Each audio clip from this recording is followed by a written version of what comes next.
Na Direkciji Republike Slovenije za vode smo veseli, da smo s pomočjo evropskih sredstev lahko pričeli z gradnjo zadrževalnika na Črnem potoku.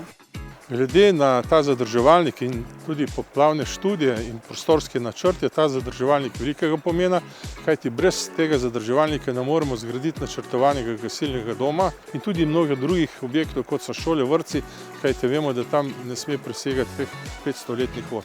Zadrževalnik bo lahko zadrževal več kot 212 tisoč kubičnih metrov vode na površini približno 7 hektarjev. Pregrada je zasnovana kot zemeljski nasip, dolg skoraj 150 metrov in na vrhu širok več kot 5 metrov.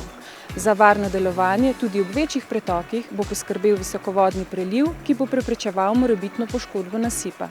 Kadar pride padavine iz severozahoda, tudi 200 litrov na sekundo, takrat je vode zelo veliko in Logaščica, ki požira nekako 19 kubikov na sekundo, tega ne zmore.